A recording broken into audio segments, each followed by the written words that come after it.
Bismillahirrahmanirrahim. Jalanan di padang mahsyar. Ma'asyiral muslimin wal muslimat rahimani wa rahimakumullah.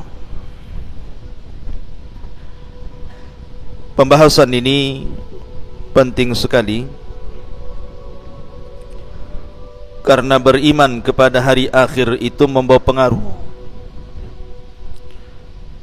pengaruh kepada kepribadian seorang muslim. Orang kalau yakin bahwa ada kehidupan setelah kematian dan ada balasan pada setiap perbuatan, maka insya Allah dia terlahir menjadi orang-orang yang baik. Bagaimana hal ikhwal kondisi setelah kematian? Kita mulai dengan bercerita tentang hal ihwal hari kiamat dulu. Ma'asyiral muslimin yang dimuliakan Allah Subhanahu wa taala, beriman dengan adanya kiamat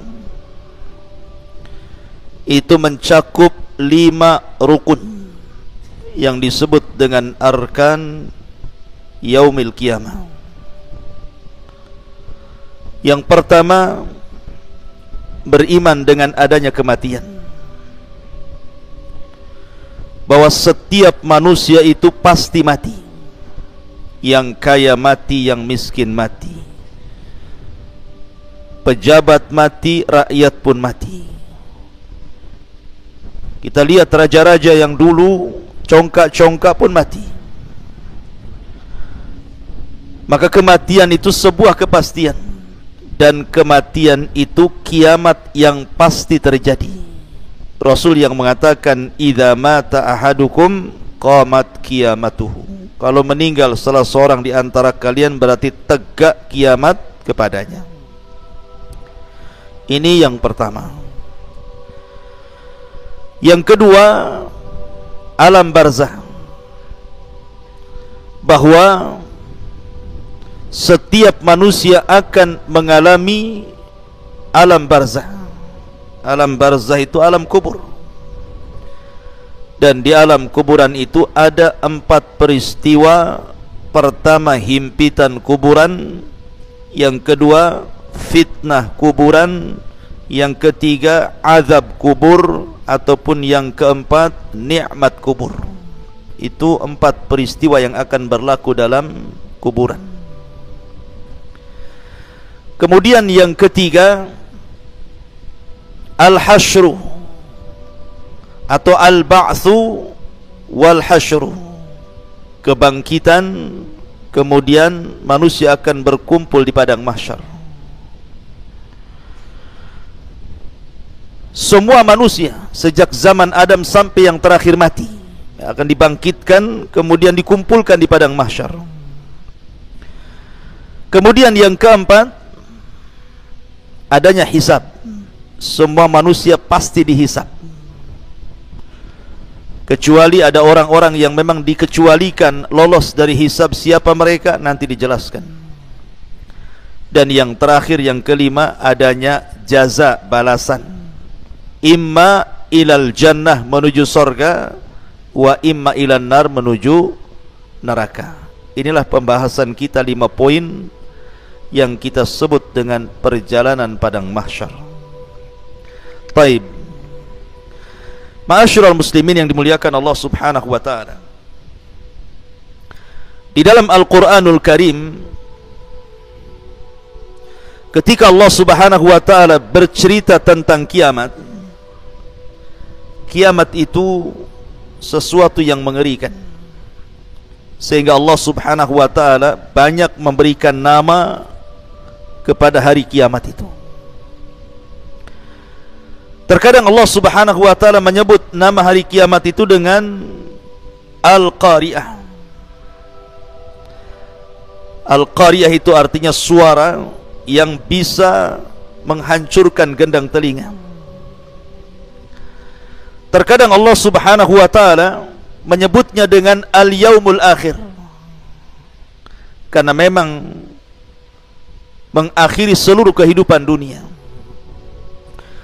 Terkadang Allah Subhanahu wa taala menyebutnya dengan yaumul ba'thi, hari kebangkitan, karena pada sangkakala yang kedua manusia dibangkitkan. Terkadang Allah Subhanahu wa taala menyebutnya yaumul khuruj, karena manusia akan keluar dari kubur-kubur mereka. Terkadang Allah Subhanahu wa taala menyebutnya yaumuddin, hari pembalasan, maliki yaumiddin, karena memang setelah kematian ada balasan. Terkadang Allah Subhanahu wa taala menyebutnya as-sakhah. Sakhah itu artinya teriakan yang sangat keras sekali, yang bisa memecahkan gendang-gendang telinga dan menakutkan jiwa. Terkadang Allah menyebutnya dengan kalimat at-tammatul kubra. At-tammatul kubra. Terkadang menyebutnya dengan al-ghashiyah, makanya ada surat namanya al-ghashiyah. Terkadang disebut yaumul hisab, al-waqi'ah, kemudian yaumul wa'id, yaumul jam'i, al-haqqah, yaumut talaq, yaumut tanad, dan banyak lagi istilah-istilah, nama-nama yang semakna, yang menunjukkan bahwa nama-nama itu menunjukkan adanya kiamat. Dan orang Arab ketika memberi satu peristiwa dengan banyak nama menunjukkan peristiwa itu maha dahsyat. Taib. Kapan terjadi kiamat? Terjadinya kiamat itu kalau seluruh tanda-tanda kiamat Allah munculkan. Di sana ada tanda-tanda kiamat kecil, ada tanda-tanda kiamat besar. Kalau tanda-tanda kiamat kecil itu kadang muncul, kadang tenggelam.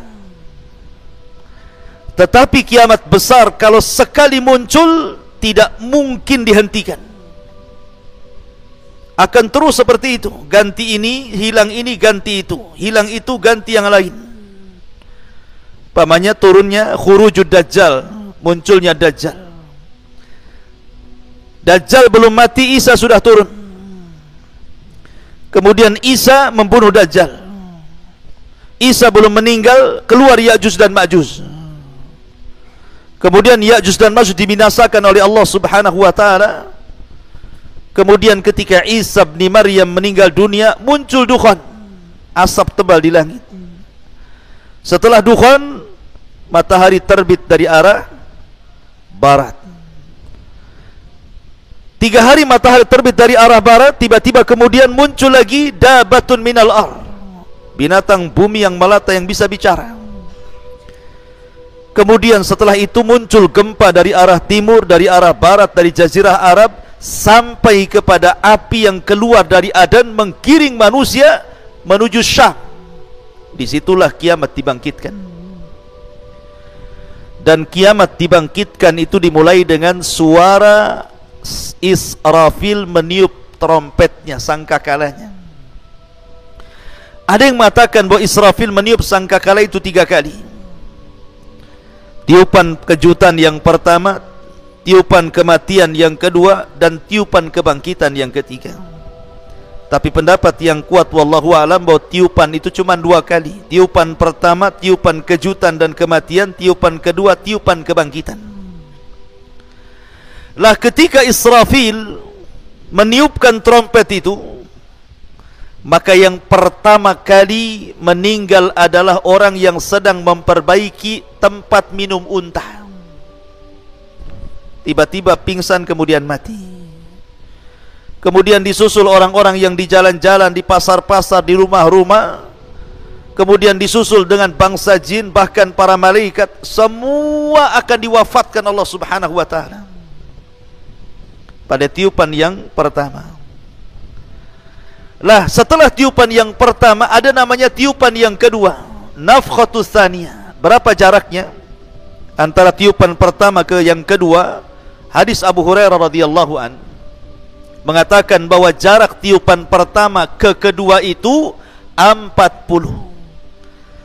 tanpa menyebutkan 40 harikah, 40 bulankah, 40 tahunkah, wallahu a'lam.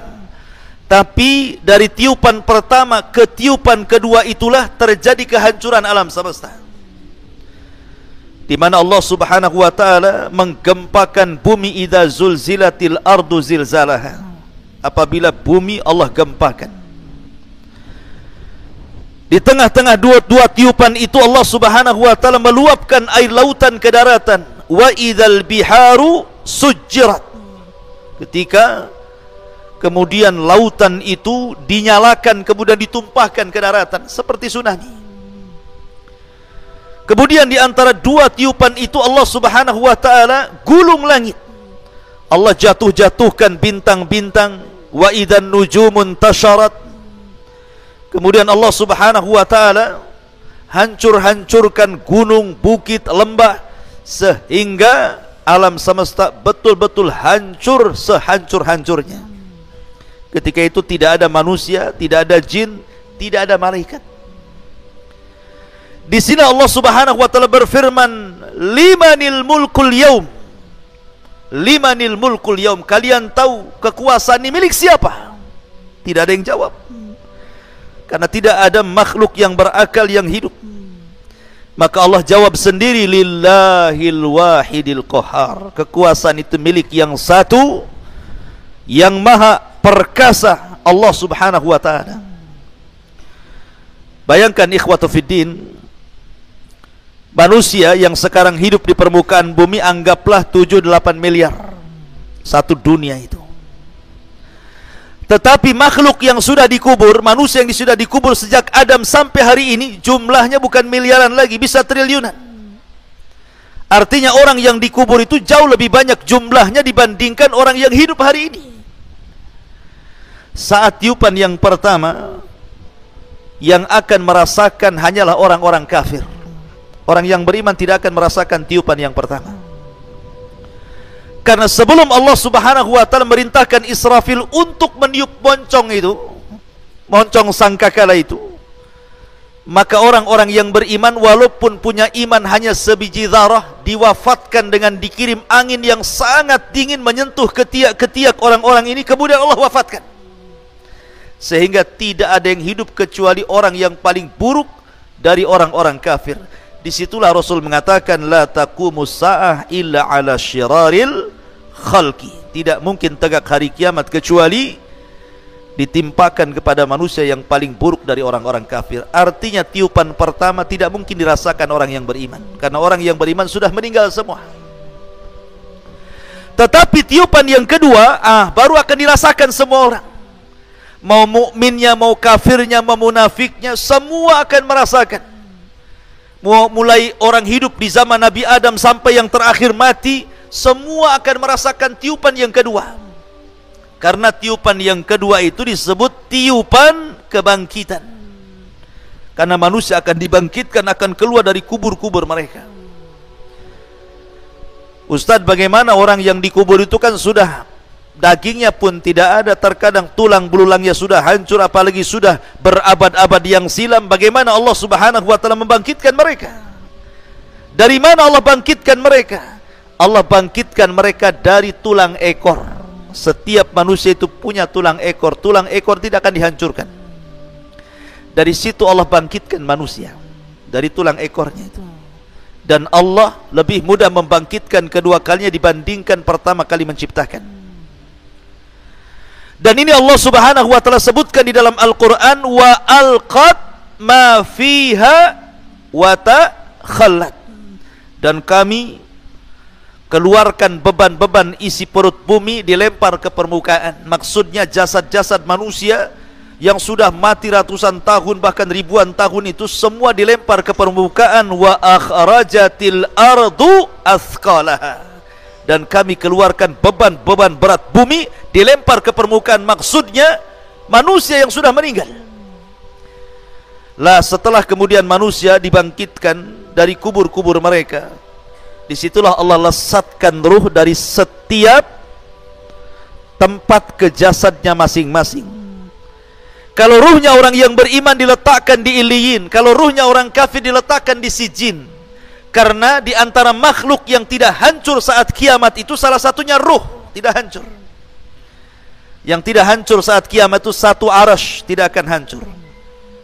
Kemudian lauhil mahfud tidak akan hancur. Kemudian kursi tidak akan hancur. Kemudian ruh tidak akan hancur.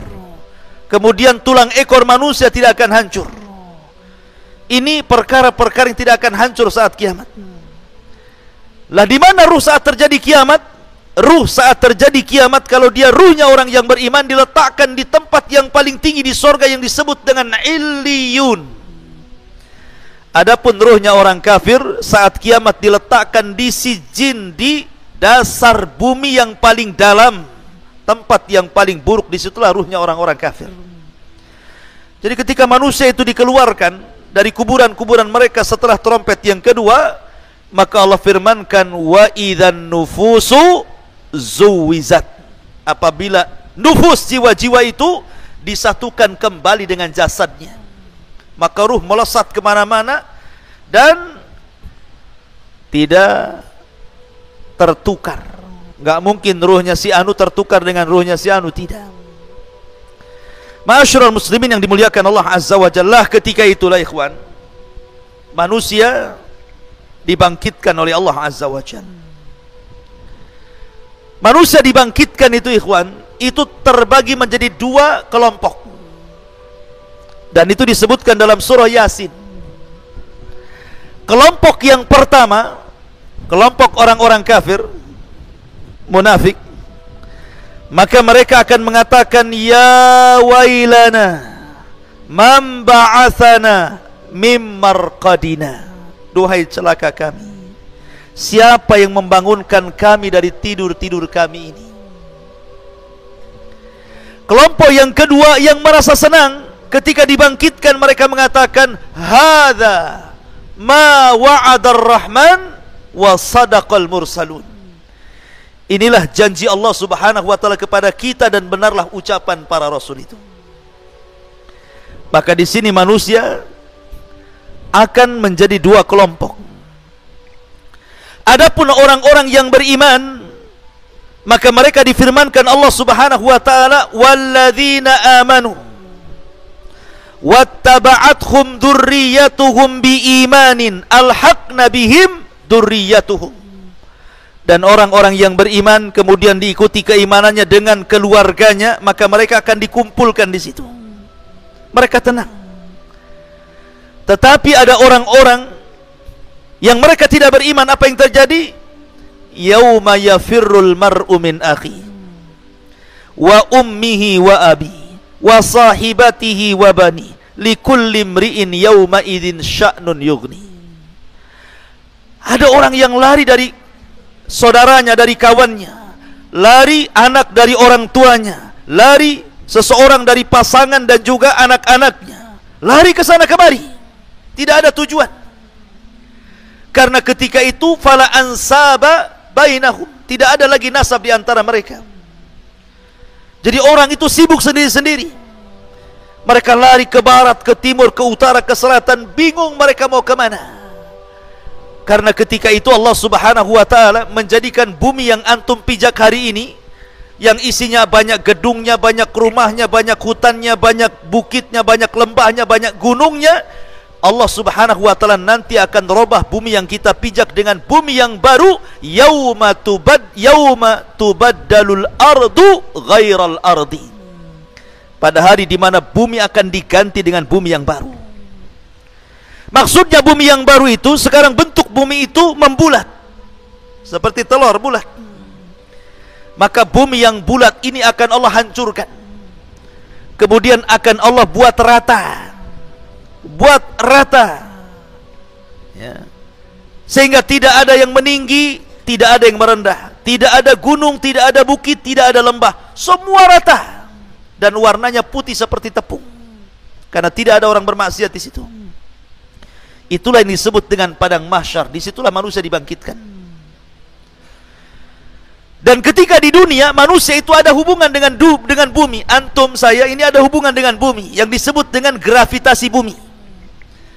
Makanya orang kalau keluar angkasa bisa terbang. Kenapa? Karena Sudah tidak ada gravitasi lagi. Tapi di akhirat sudah tidak ada lagi gravitasi.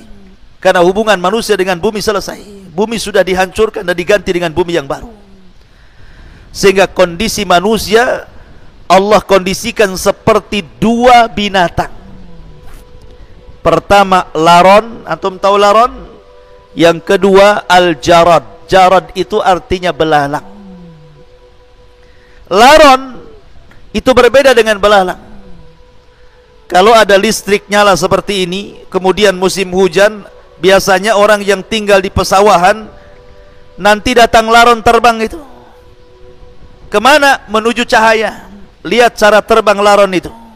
Laron kalau terbang nggak ada aturannya. Dia tabrak kawannya, dia senggol kawannya, akhirnya putus sayapnya, besoknya udah berserak-serak di bawah. Kenapa? Karena tidak ada aturan laron terbang itu. Beda dengan belalang. Kalau belalang ini bersama koloninya, bersama kawanannya, kalau terbang itu dia berbaris tepat ke satu titik. Rapih dia ketika terbang itu rame-rame. Kalau laron amburadul terbangnya.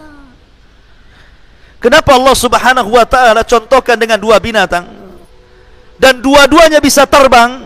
Karena di akhirat bukan seperti di bumi, antum berjalan di bumi. Di akhirat itu terbang ke sana kemari, ya. Terbang sana, terbang sini, nggak jelas. Lah ketika Allah mengistilahkan dengan laron, itu Allah sebutkan dalam surah Al-Qari'ah, yauma yakunun nasu kal farashil mabthus. Pada hari itu manusia seperti laron yang berhamburan. Karena ketika awal dibangkitkan, orang-orang kafir ini bingung karena tidak ada ma'lam, bumi tidak ada alamat lagi. Kalau sekarang antum ke jalan itu masih adalah petunjuk jalan, Nagoya, Jodo, mana Temiang gitu. Ya kan? Nampak tuh tanda-tandanya. Ya kan? Jelas itu ada alamatnya, RT-nya, RW-nya, lurahnya, kecamatannya gitu. Semua ditulis.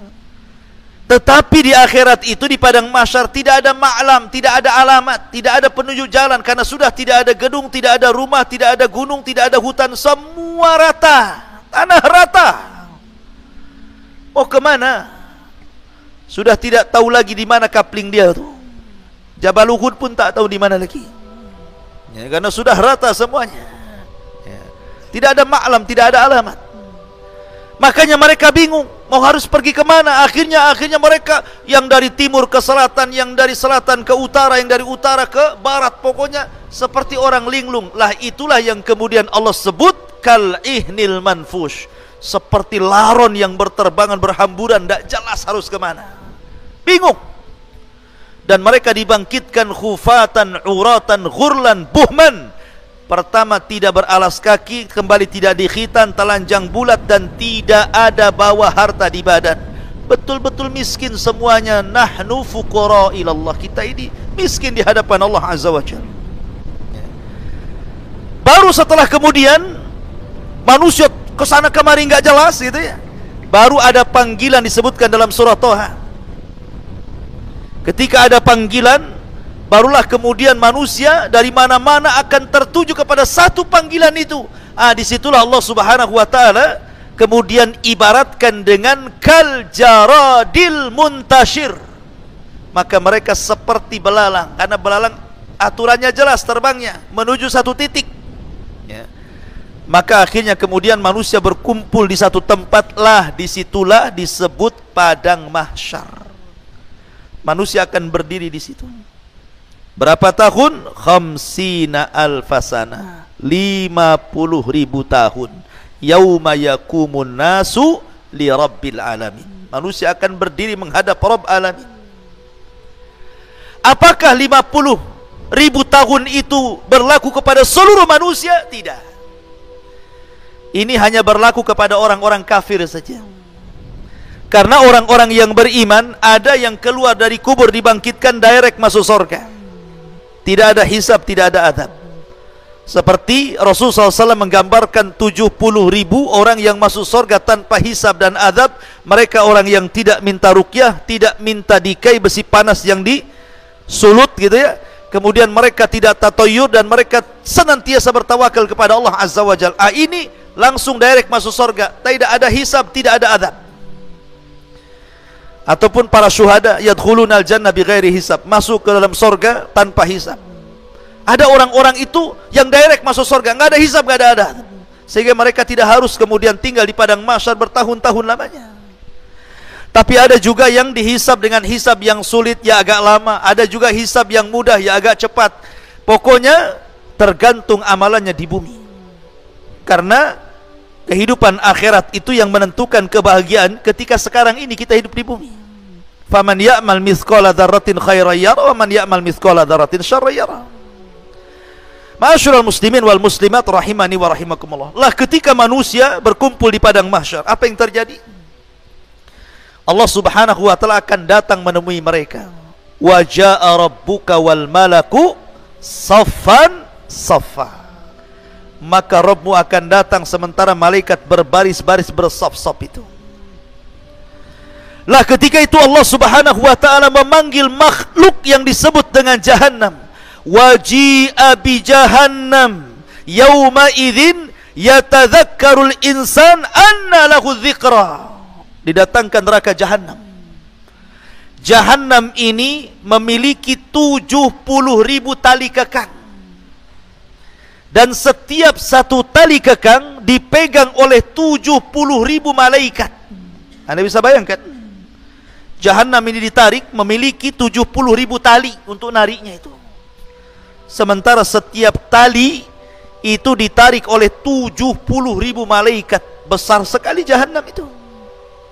Ya. Kemudian ditampakkan di hadapan manusia. Ketika kemudian ditampakkan di hadapan manusia, disinilah manusia terbagi menjadi 3 kelompok. Kelompok yang pertama disebut kelompok al-muqarrabun. Kelompok muqarrabun, orang-orang yang dekat dengan Allah Subhanahu wa taala. Maka mereka langsung diangkat oleh Allah Azza wa Jalla, dijauhkan dari Jahannam, kemudian diletakkan di bawah arsy Allah Subhanahu wa taala. Kemudian kelompok yang kedua yang disebut ashabul yamin diangkat juga, dijauhkan dari Jahannam sehingga Jahannam berawal di bawahnya. Tetapi ada kelompok yang disebut dengan zalimul nafsi. Mereka akan tetap berada di situ, dikitari dan dikelilingi oleh neraka Jahannam, naudzubillah. Mereka itulah yang akan merasakan hisab Allah Subhanahu wa taala. Lah ketika Jahannam itu sudah dibentang di hadapan manusia, disitulah Allah akan letakkan satu jembatan menuju sorga yang disebut dengan as-sirat. Makanya ulama akidah ketika memberikan makna sirat itu jisrun mamdudun fauqa jahannam, sebuah jembatan yang diletakkan di tengah-tengah Jahannam. Jadi kalau orang jatuh dari titian itu langsung nyemplung ke Jahannam, 70 tahun baru sampai ke dasarnya. Ma'asyiral muslimin yang dimuliakan Allah Azza wa Jalla, ketika itulah manusia akan ditanya 4 perkara. Nabi SAW bersabda, la tazulu qadama abdin hatta yus'al an arba, an umrihi fima afna, wa an syababihi fima ablah, wa an ilmihi fima amila fih, wa an malihi min aina iktasabahu wa fima anfaqahu. Sebelum kaki anak Adam bergeser untuk naik ke titian itu, maka belum lagi diangkat kakinya, ditanya 4 perkara. Pertama, umur, kemana kau habiskan? Kedua, masa muda, kemana kau lampiaskan? Ketiga, ilmu, sudahkah kau amalkan? Keempat, harta, dari mana kau dapat, kemana kau belanjakan? Semua akan ditanya. Ma'asyiral muslimin yang dimuliakan Allah Azza wa Jalla, di sinilah ada proses hisab yang cukup melelahkan, cukup panjang. Di antaranya manusia akan diterbangkan catatan-catatan amalnya. Ada catatan umum, setiap para nabi punya catatan dengan kaumnya. Dan ada catatan masing-masing, semana kita ini punya catatan sampai ada namanya hadis bitaqah. Orang membawa di hadapan Allah 99 catatan, kata Allah, bentangkan catatanmu. Dibentangkan baru 1, rupanya kesalahannya catatannya sejauh mata memandang. Antum tahu kalau antum masuk ke sebuah minimarket, kemudian antum belanja semua satu minimarket itu, kemudian keluar struknya, kertasnya itu. belanjanya 1, 2, 3, sejauh mata memandang. Itulah amal buruknya ini detik ini, jam ini, hari ini saya berbuat ini. Ini detik ini, jam ini, tahun ini. Semua sampai sejauh mata memandang semua kesalahannya. Sehingga Allah mengatakan, periksa. Adakah malaikat saya salah tulis? Dia mengatakan tidak ya Rabb, semua ini betul. Kenapa?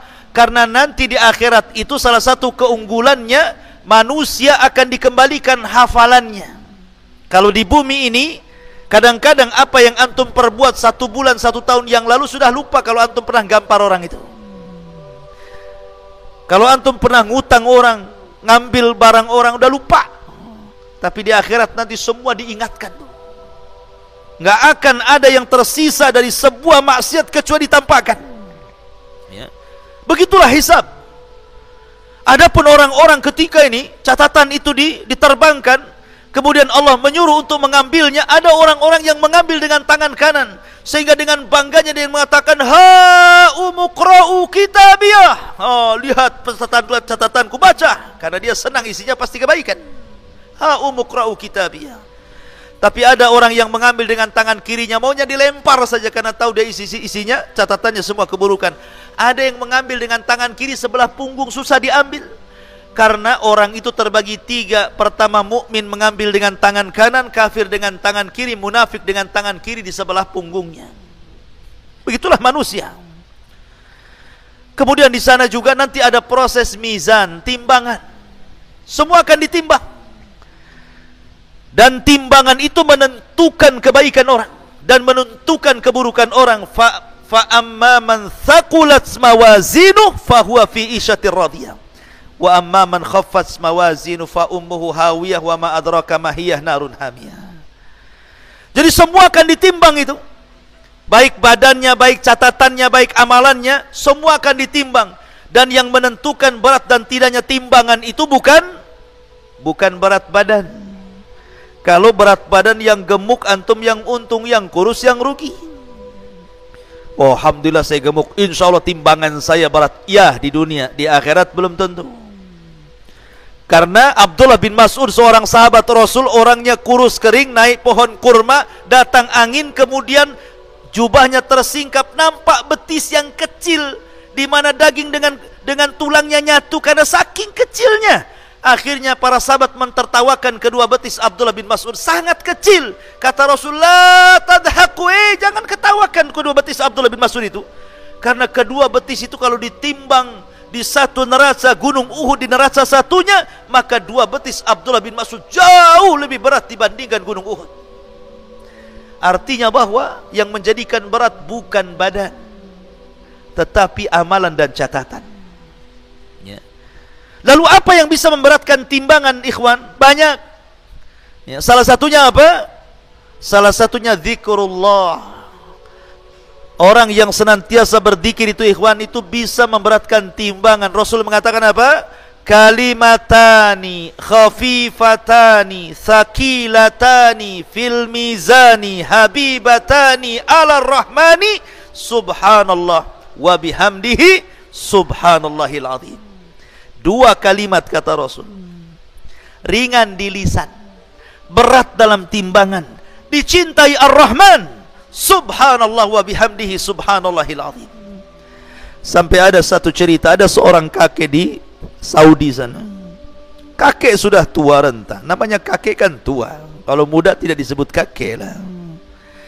Jadi seorang kakek ini habis sholat, kakek orang awam tapi rajin sholat. Ketika habis sholat, dia datang kepada seorang imam yang mengimami sholat dan mengatakan, ya imam, ajarkan kepadaku satu hadis Nabi yang bisa ku amalkan dan ku dakwahkan. Imamnya terperanjat, kok tumben-tumben ada jamaah sholat tanya soal agama. Akhirnya imam pun menjawab dengan hafalannya. Dia teringat dengan hadis tadi. Oh iya, aku teringat Nabi SAW bersabda, kalimatani, 2 kalimat, khafifatani, keduanya ringan, thaqilatani fil mizani, tapi berat dalam timbangan, habibatani ala rahman, dicintai ar-Rahman Allah, subhanallah wa bihamdihi subhanallahil azim. Wah, senang kakek ini dapat hadis ini. Pulang dia dari masjid, ketemu orang di jalan, hei sini, saya akan bacakan sabda Nabi, kalimatani khafifatani ala lisani thaqilatani fil mizani habibatani ila rahman subhanallah wa bihamdi subhanallahil azim. Sudah. Ketemu orang lagi, dibacakan lagi, ketemu orang lagi, dibacakan lagi, sampai di rumah dikumpulkan keluarganya, dengarkan keluargaku, Rasul bersabda, disebutkan hadis tadi. Pokoknya masuk pasar disebutkan hadis ini. Setiap ketemu orang disebutkan, tidak ada satu orang yang ditemui kecuali dibacakan hadis ini. Sampai akhirnya kemudian dia pun sakit, kemudian koma 5 hari. Ketika koma ini, ketika di hari kelima dia siuman, yang pertama kali dipanggil bukan keluarganya, aina dokter, di mana dokter? Kenapa? Karena hanya dia yang belum dibacakan hadis ini. Ketika siuman, aina dokter, di mana dokter? Katanya. Keluarganya senang, panggil dokter, dokter. Kakek saya siuman, dokternya datang, dipegang tangannya, ya dokter, Nabi bersabda, kalimatani khafifatani ala lisani thaqilatani fil mizani habibatani ala rahmani subhanallah wa bihamdihi subhanallahil azim. Ketika dia mengucapkan subhanallah wa bihamdihi subhanallahil azim sambil memegang tangan dokter, hilang nyawanya, meninggal dunia di atas kalimat subhanallah wa bihamdihi subhanallahil azim. Berat timbangan ya. Maka zikir kepada Allah pemberat timbangan. Yang kedua, husnul khuluq. Ma min syai'in athqal fil mizan min husnil khuluq. Tidak ada sesuatu yang bisa memberatkan timbangan melebihi baiknya akhlak. Dan akhlak itu tercermin dari anggota badan. Nih, kalau antum dikatakan berakhlak, maka 3 anggota badan ini menunjukkan akhlak antum. 1 dari leher ke atas disebut kepala. Kepala ada mata, kepala ada telinga, kepala ada hidung, kepala ada lisan, kepala ada otak. Kalau semuanya baik, berakhlak antum kepalanya ya. Matanya memandang, tidak pernah melotot, dan dia pandang dengan pandangan yang halal. Kemudian bibirnya tersenyum, setelah memandang tersenyum, maka senyumnya menjadikan sedekah. Tabassumuka li akhika sadaqah. Senyum kamu kepada saudaramu sedekah, maka jangan bakhil senyum.